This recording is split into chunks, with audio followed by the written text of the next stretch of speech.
Business, kite flying and bonhomie marked German Chancellor Friedrich Merz's first day on his maiden visit to India. Merz kicked off his visit by paying homage to Mahatma Gandhi, India's father of nation, at the Submarine ashram in the Indian state of Gujarat, where he viewed the iconic spinning wheel and signed the guest book. This was followed by Merz and Prime Minister Modi participating in the International Kite Festival of Gujarat, which has drawn 135 international kite flyers from 50 countries besides India. They were enthralled when both leaders traveled in an open jeep, experienced colorful festivities, live symphony music, and flew kites together. And then it was time for business. The two leaders held bilateral talks and addressed the India-Germany CEOs Forum. Both countries signed 19 MOUs and made 8 key announcements. In a crucial move, they signed a declaration of intent to develop a defense industrial cooperation roadmap, which includes continuing cooperation in submarines. This assumes significance amid reports that Germany's ThyssenKrupp is set to partner with India's Mazagon Dock Shipbuilders Limited to build 6 submarines in India in a deal worth $8 billion. The two countries also inked an agreement to further explore critical minerals. Germany will also extend funding worth $1.46 billion to support projects related to renewable energy, green hydrogen, and climate-resilient urban infrastructure.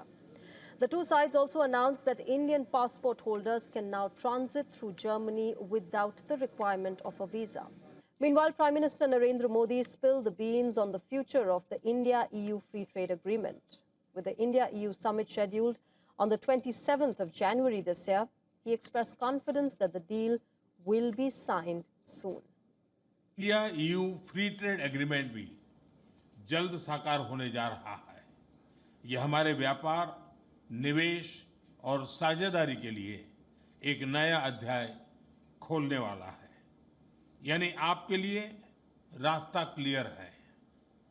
मैं German precision और innovation को भारत की scale और speed के साथ जुड़ने का आमंत्रण देता हूं। Meanwhile, German Chancellor Friedrich Merz reciprocated in equal measure. He backed the India-EU Free Trade Agreement as a pillar for stable economic engagement and also showed interest in German businesses investing in India. He will visit Bengaluru tomorrow, where he will visit the Bosch campus and the Center for Nanoscience and Engineering.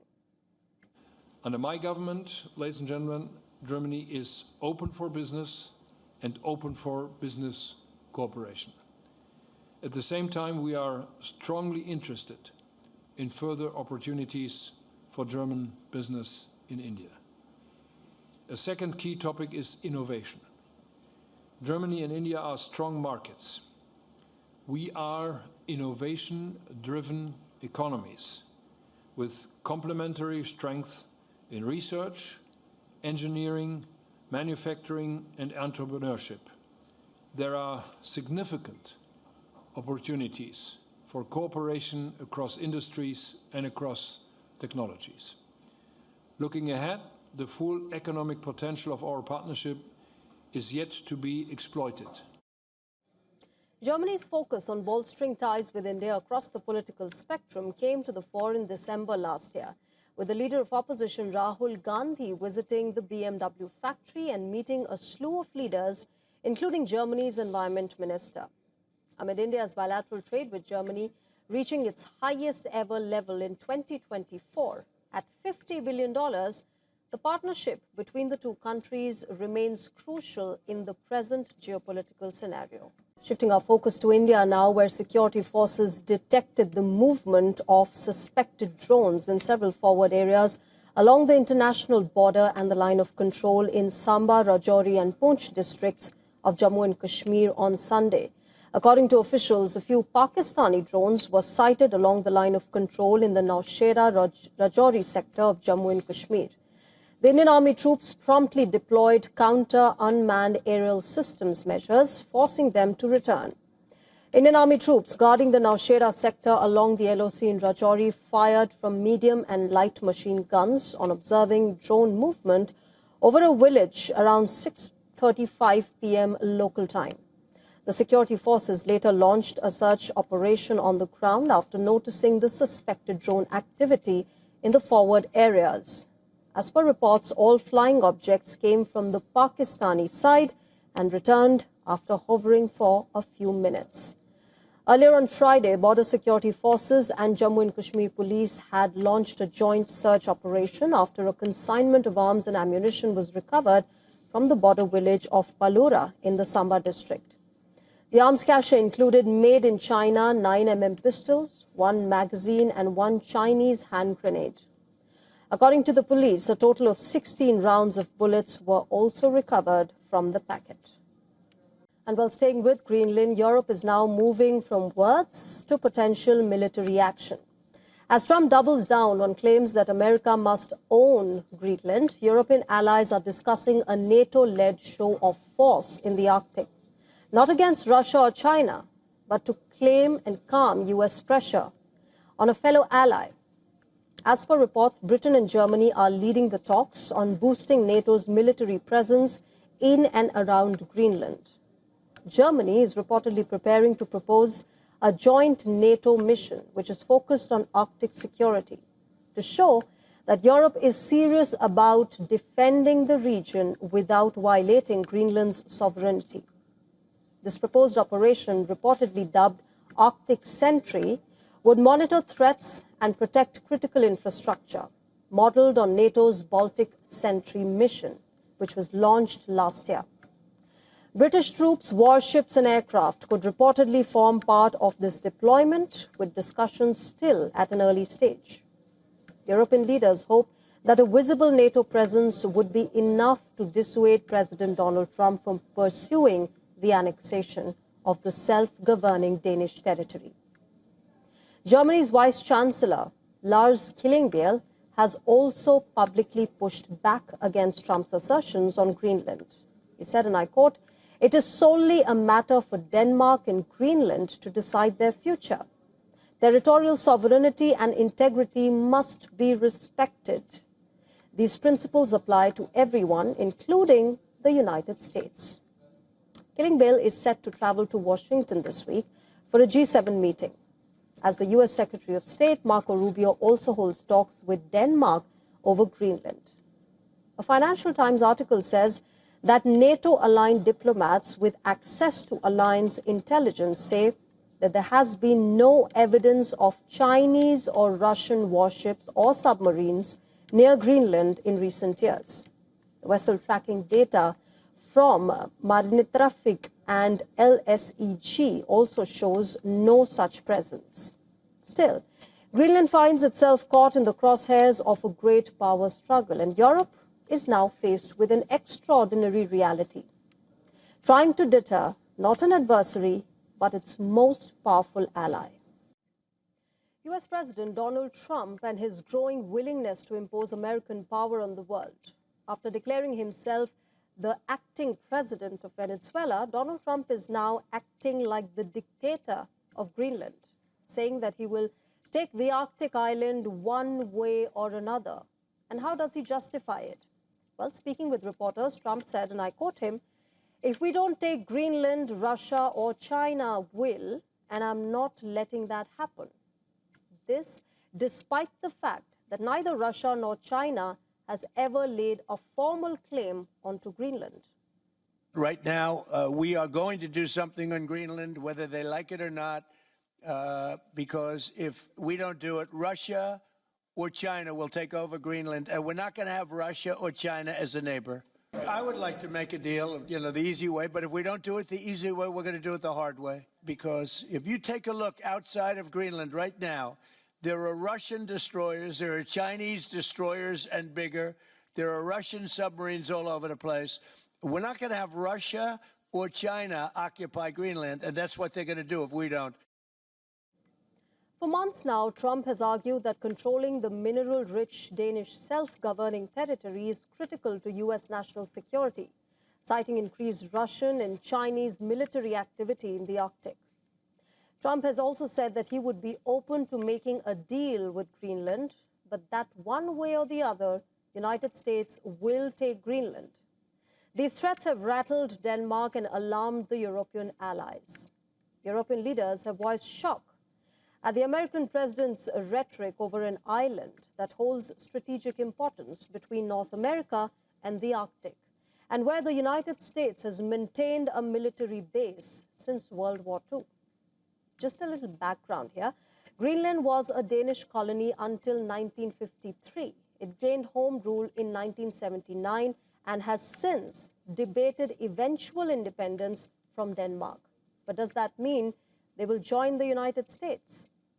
Well, according to latest reports, the vast majority of the population and political parties say that they do not want to be under American control, insisting that Greenlanders alone must decide their future. But this is a position that the US president has continually challenged. He's even mocked Greenland's defenses, saying, and I quote, "You know what their defense is? 2 dog sleds." He's warned that Russia and China, on the other hand, have, quote, "destroyers and submarines all over the place." And just last week, Denmark's Prime Minister, Mette Frederiksen, had issued a stark warning, saying any attempt by the United States of America to take Greenland by force would shatter 80 years of transatlantic security ties. But Trump waved off the warning, saying that if it affects NATO, it affects NATO, and that Greenland needs US much more than we need them. Trump has also claimed that he had saved NATO by pressuring allies to increase defense spending, and said that he was working to end Russia war in Ukraine. But it's not just Greenland that has been caught in Trump's crosshairs. In just 2025, Donald Trump had reportedly ordered 626 missile strikes worldwide, 71 more than those carried out by his predecessor, Joe Biden, over an entire 4-year term. And these strikes have spanned multiple regions, with targets including Venezuela. Yemen, Syria, Iraq, Somalia, Nigeria, Iran, they've all suffered American missile strikes. The US military has also conducted several operations in the Caribbean waters, off the coasts of Venezuela and Colombia. These strikes aimed at alleged drug trafficking vessels. They're reported to have killed more than 100 people. While Iran remains a key focus of the administration, President Trump has also issued warnings towards Cuba, Colombia, and Mexico. Following the abduction of Venezuelan leader Nicolas Maduro, he's further threatened additional strikes in Nigeria, saying that they would be aimed at protecting the Christian community from terror groups. Donald Trump has also entered a diplomatic dispute with South Africa, claiming without evidence that a white genocide is taking place there. And then, of course, there is Greenland, an ally. The coming days would prove decisive for Greenland's future. On Wednesday last week, the foreign ministers of Denmark and Greenland, they had met, and in fact, they will meet the US Secretary of State this week, Marco Rubio, in Washington, and a delegation of American senators, including Alaska Senator Lisa Murkowski. They're set to visit Copenhagen. Murkowski posted on social media platform X, and I quote, "We have a lot to do in 2026. Taking Greenland shouldn't be on that list," unquote. The question now is, as NATO faces one of its most serious tests from within in decades, what can Europe and the alliance actually do to stop a US president from trying to claim an ally's territory? The Himalayas usually at this time of the year are draped in white snow. Instead, vast slopes stand bare, brown, and brittle. A snow drought is tightening its grip, even as northern India shivers under the season's coldest nights. And what's missing in the mountains could decide the fate of millions downstream.